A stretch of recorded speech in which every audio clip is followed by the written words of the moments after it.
Well, UFC 253 has come and gone. Time to wrap this bad boy up. I'm joined once again by the one and only Chael Sonnen and, of course, Brett Okamoto. What a card in Abu Dhabi. The UFC's second voyage to Fight Island kicks off with UFC 253. Guys, we got a lot to discuss, so let us not waste any time. Let us start with the main event. Israel Adesanya defends his middleweight title successfully with a second round TKO victory over Paulo Costa. What a performance from Izzy. Everyone jumped off that bandwagon back in March against Yoel Romero, and he reminds us that he is still the man at 185. He reminds us that there are levels to this game. He reminds us, y'all must have forgot that he is still the king of the middleweights. Chael, let me start with you. What did he do that worked so well in this fight against Borrachinha? He controlled range. And listen, that's probably very boring for a fight fan to hear because every fight analyst always wants to talk about this guy's got to get inside and this guy needs to keep it a distance. But when you see it happen and you see a guy that actually understands it, Jon Jones comes to mind. Thomas the Hitman Hearns comes to mind. But you see the problem, I got to go back 3 decades to bring somebody that understands range. When you deal with Adesanya, who had a 29-3 professional kickboxing career, he understands range.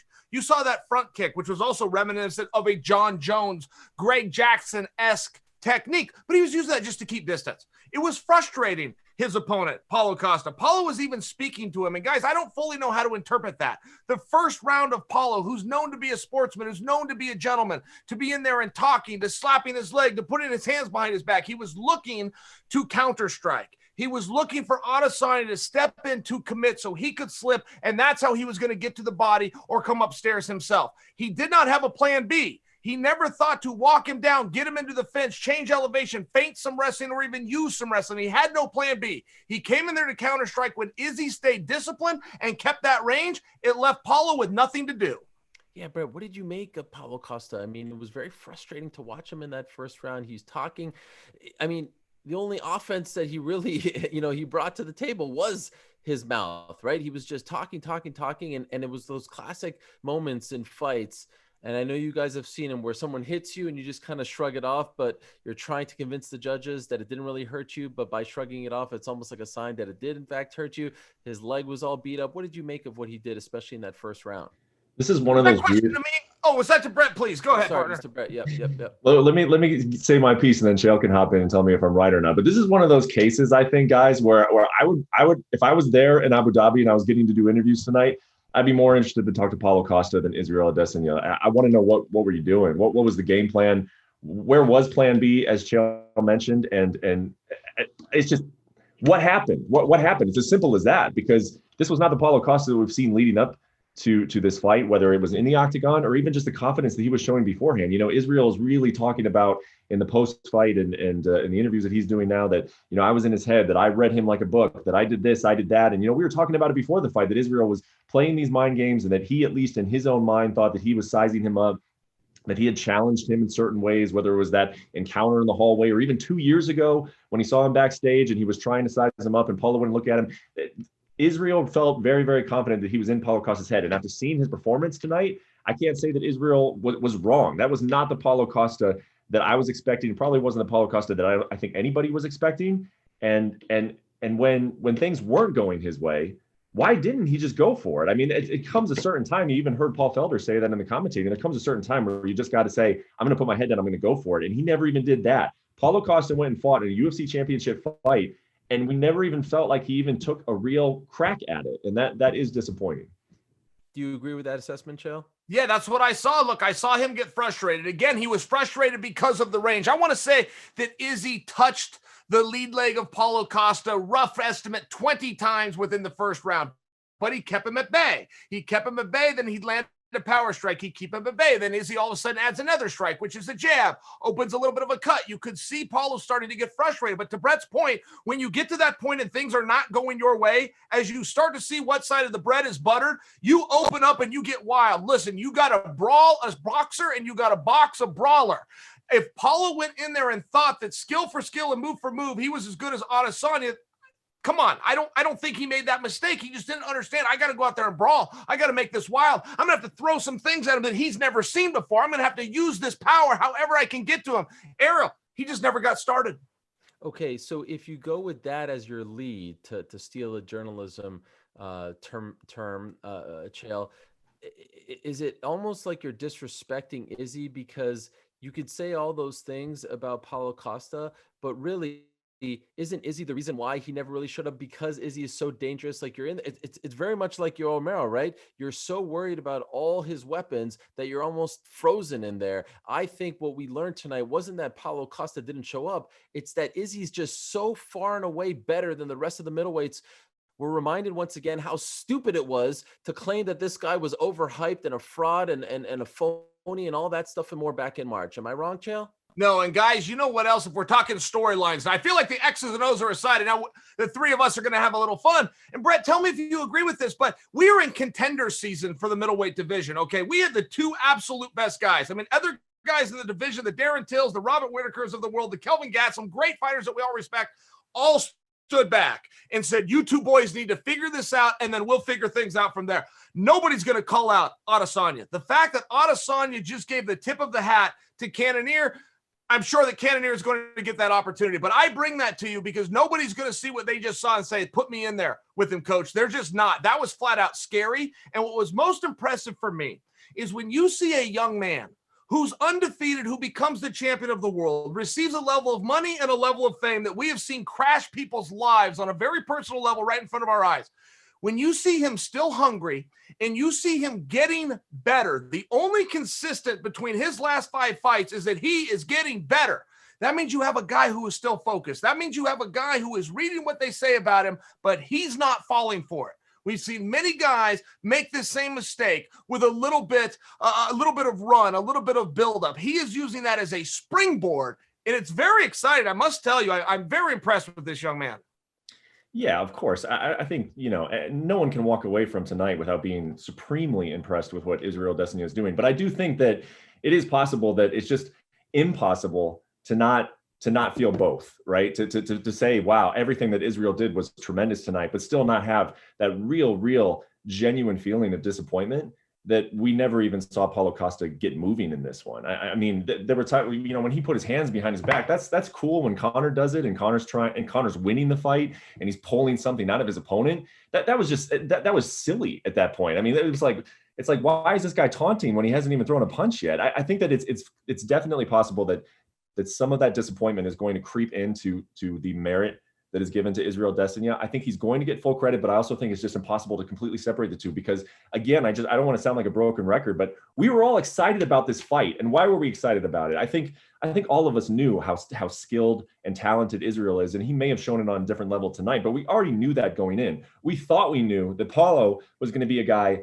that just pressed forward, and even if it didn't go his way, that he was the type of guy that when he was getting beat up against Uriah Hall, and when he was getting beat up at times by Yoel Romero, that he just kept going, that he was this juggernaut, this unstoppable force, and he was not a force of any kind tonight. And I do think that people are going to continue to feel that regardless of how impressed they were of Adesanya.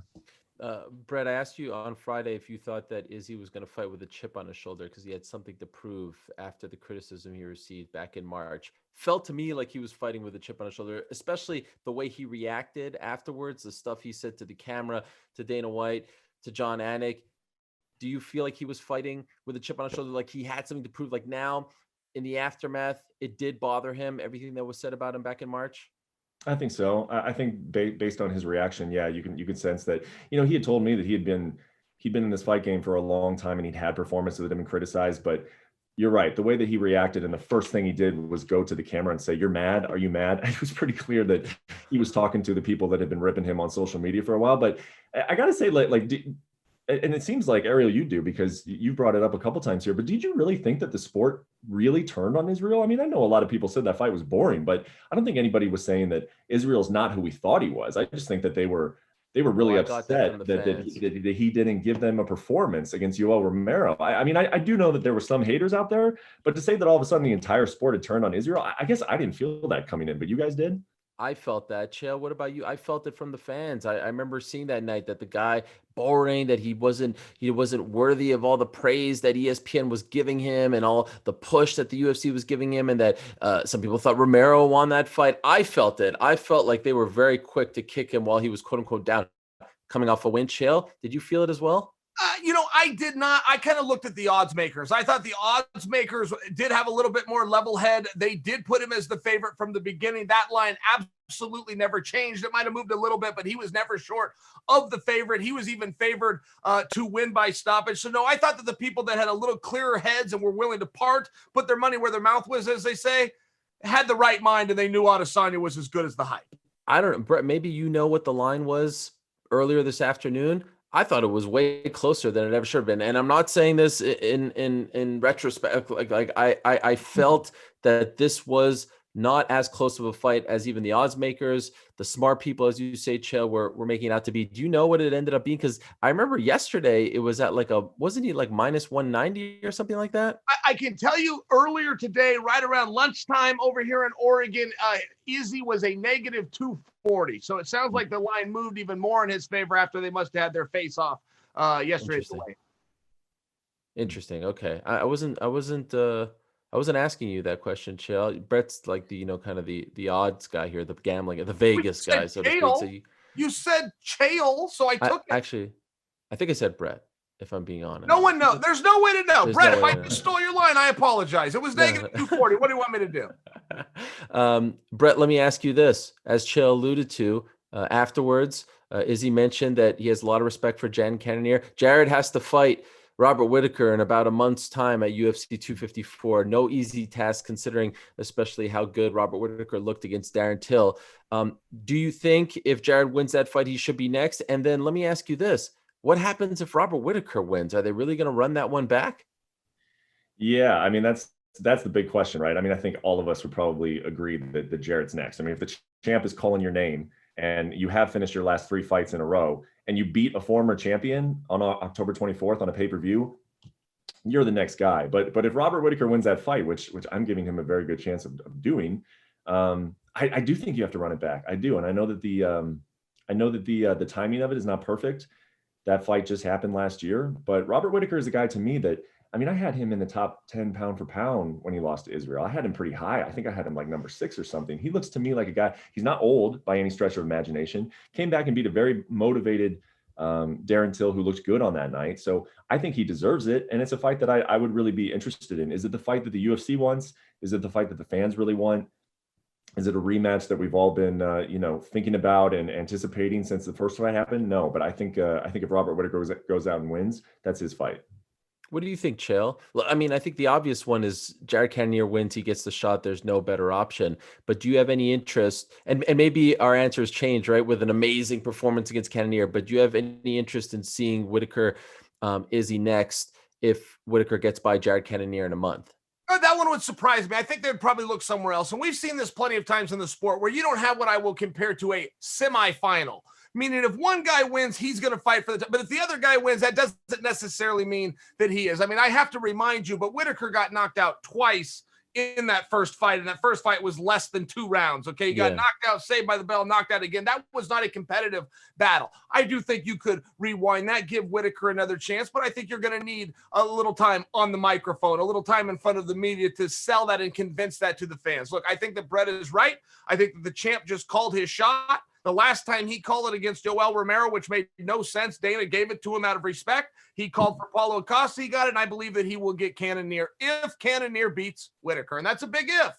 Yeah, I got to tell you, Ariel, just to wrap this up, it depends on what happens in December, right? If Robert Whittaker wins that fight, but then if Darren Till goes out and does something special in December, it's going to be Darren Till. But if Darren Till goes out and loses to Jack Hermanson or doesn't have a great performance, then I could see it being Robert Whittaker just by virtue of just value of he deserves it. He'd be the most deserving. It'd be hard to say Darren Till is going to get the title shot when he just lost to Robert Whittaker a few months ago. Wait a second, let's not disrespect the Joker. The Joker coming off an impressive victory over Kelvin Gastelum. If he beats Darren Till and Robert Whittaker beats Jared Cannonier, what about the Joker?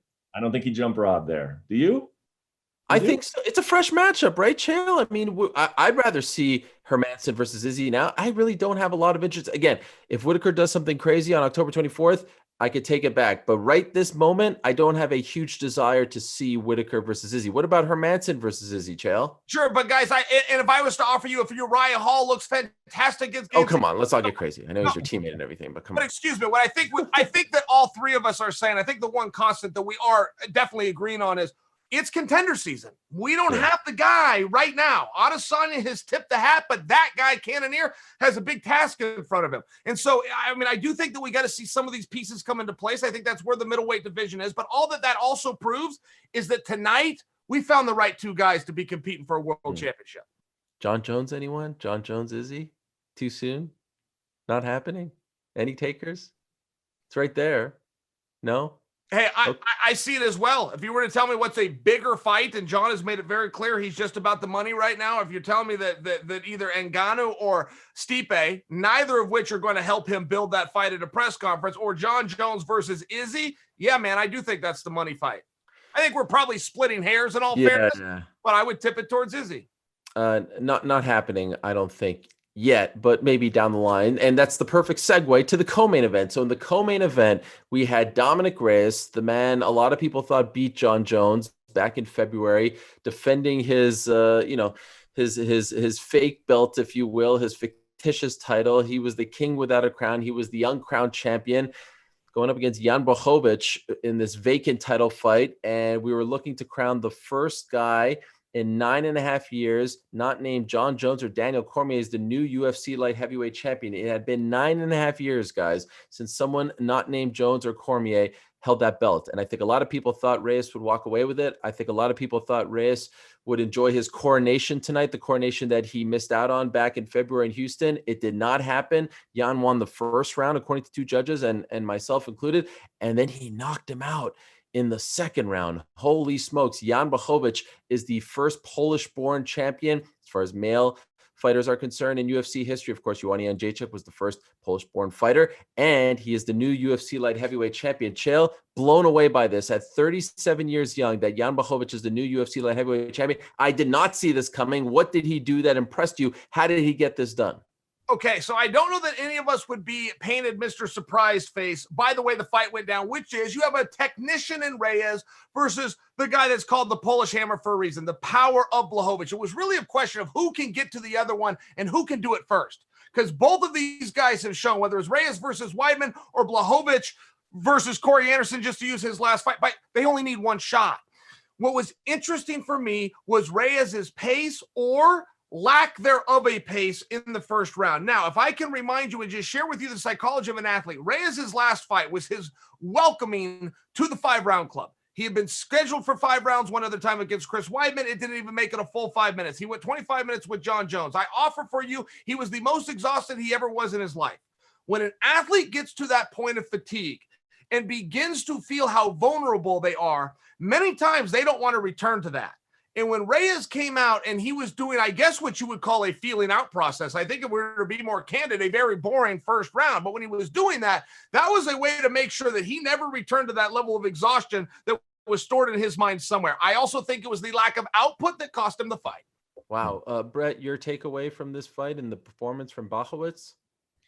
I said it when we were doing that weigh-in show on Friday, Ariel, is that I was picking Reyes, and I felt like almost just because I wasn't brave enough to pick Jan, but I was worried about Dominick in this fight. I was, just because I thought it was a bad spot. You know, I thought it was tough to come from a 5-round fight against Jon Jones in which you've gone, 25 minutes with the greatest of all time, and you came this close to doing something that just completely changes your career.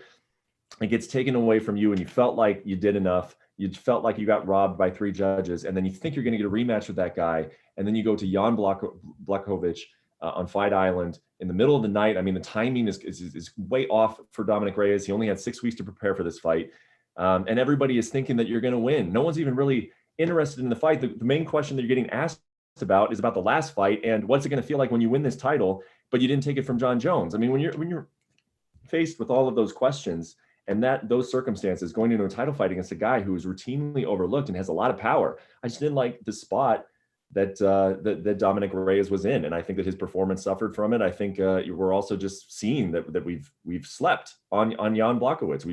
We've slept on him. The guy has a lot of power. He's very intelligent and he's well-rounded, and he's now won 8 of his last 9 fights. So maybe this guy will be the guy who sits on top of this division for a little bit. Chael, if you're the UFC brass, how do you feel now? Because again, there was a story there with Dominick and Jon Jones and whatnot.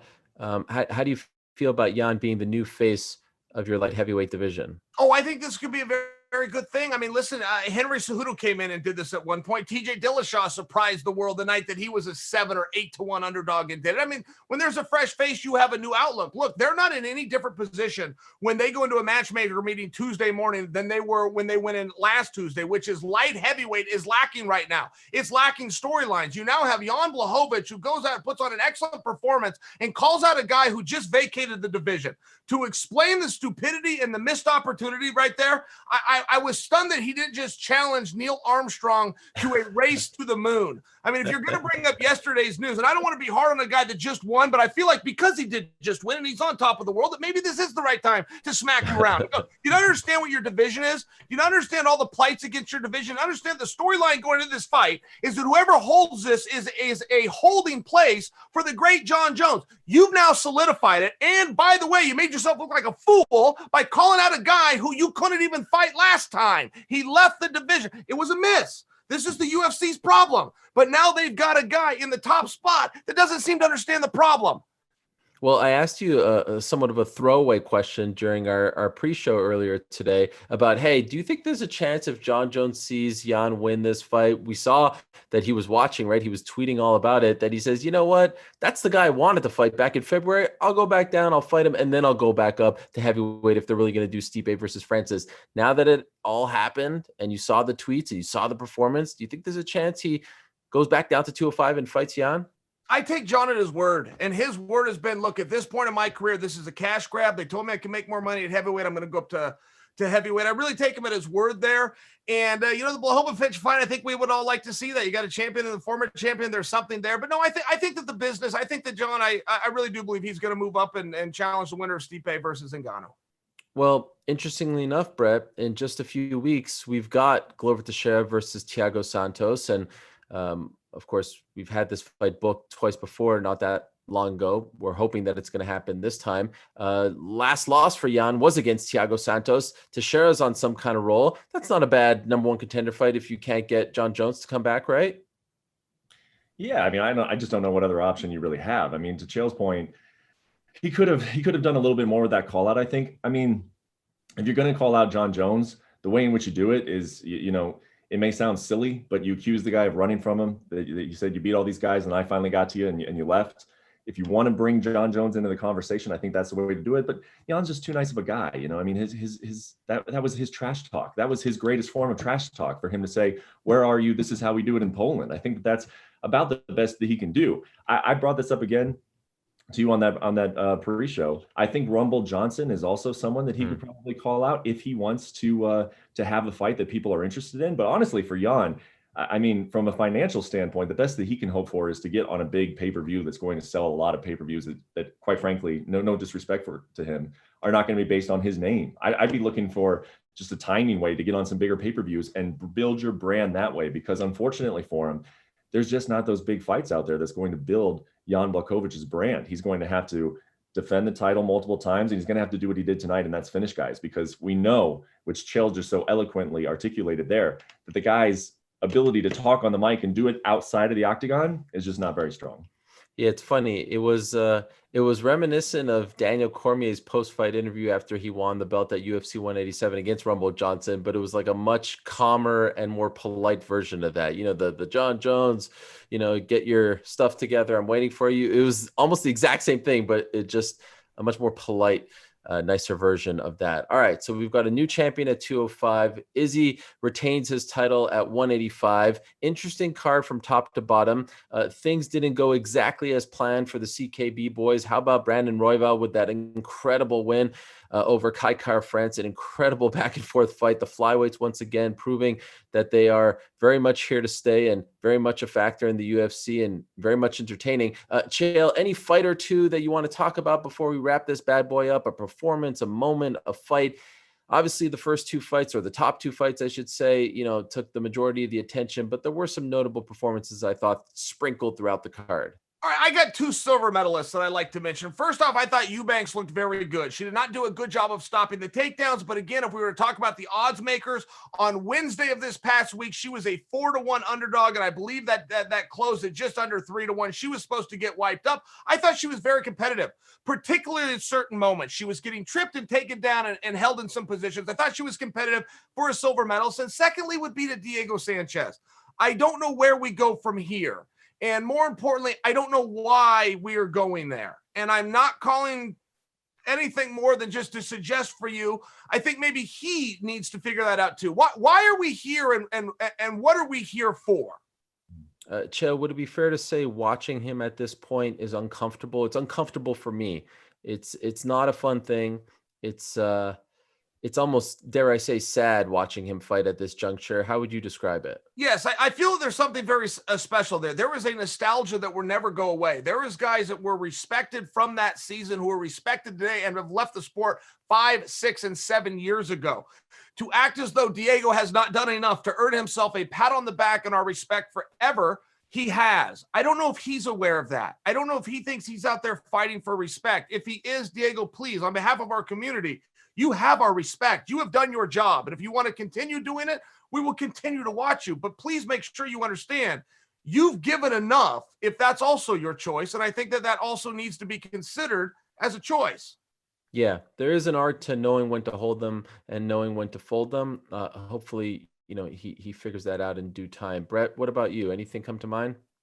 Yeah, I mean, the low-hanging fruit was the one that you already brought up, and that's Brandon Royval. And not to say that I didn't think that he was incapable of winning this fight against Kai Kara-France, but I will say that watching him during the week, I was a little worried about him just because of some of the things that he was saying. He was saying, man, I still can't believe I'm in the UFC. I still can't believe I'm on Fight Island. I wanted to take my picture with Israel Adesanya. And I'm thinking to myself, man, that is the teammate of your opponent. He feels very comfortable being around Israel Adesanya. He's in the gym with him. So if you're coming here just thinking that it's nice to be here, this is going to be a showcase fight for Kai Kara-France. But he came out and just looked very, very comfortable and very, very confident in that fight. I mean, even after he got knocked down or staggered in the first 10 seconds, he responded with that back elbow, which was probably the most entertaining thing that happened in the entire card. And then towards the end, he was just walking Kai Kara-France down with no respect for anything that he was doing. I think he showed that he's fun. I think he showed that he has charisma and some personality.